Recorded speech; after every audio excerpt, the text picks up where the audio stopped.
The most iconic voice in all of wrestling is easily the Macho Man Randy Savage. Unjustifiably in a position that I'd rather not be in, but the cream will rise to the top, oh yeah. However, this was not Macho Man's real voice. Recordings of Savage talking normally are hard to find, partially because the Macho Man voice eventually became Randy's real voice.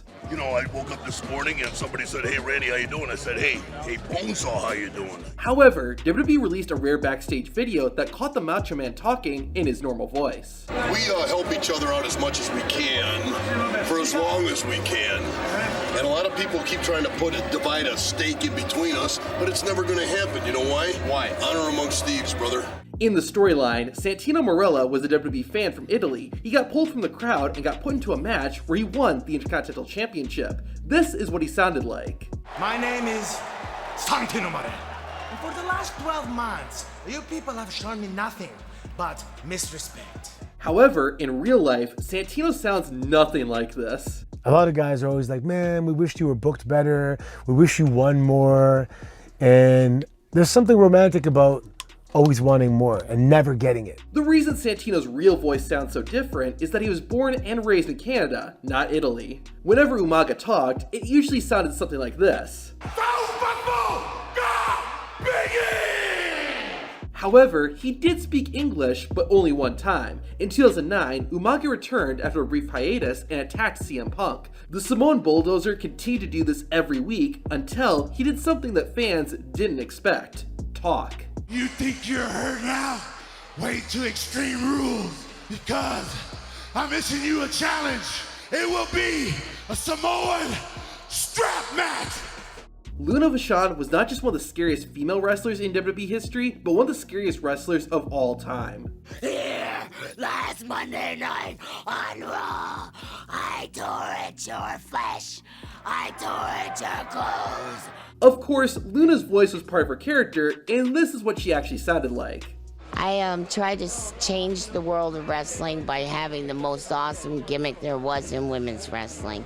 And it didn't really help a lot.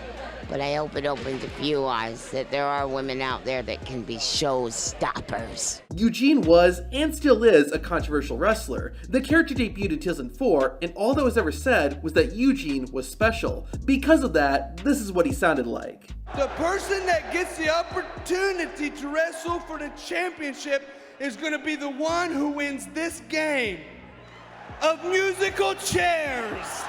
Now here's what Eugene's real voice sounds like. Sylvain Grenier comes up to me, one half of La Resistance, and goes, "They're gonna bring The Rock in to be with you tonight." I was like, "No, they're not. No, that's ridiculous. No, that's not gonna happen. You're ripping me. But I wouldn't believe it." I'm Rory McAllister. This here's my cousin Robbie. I'm Robbie. Debuting in 2006, the Highlanders didn't leave a huge impact on WWE. Rory and Robbie McAllister were both born in Scotland, and their voices reflected this. And look, Rory, they've got food sitting out for everybody. While Rory, the bald one, used his normal voice, Robbie faked his accent. Robbie lived most of his life in Canada, and his real voice reflects this. And I know we tore the house down because when I got in the bus after, John Cena was there congratulating me with a beer because he knew I love beer. And he was there to congratulate, and it was quite something. Any fan of the Attitude Era knows exactly what Val Venus' catchphrase was. Hello, ladies. Venus played an adult film star, and his voice fit perfectly with that role. You know something? You've all been probably wondering exactly what has been going on with the Big Valboski's video career.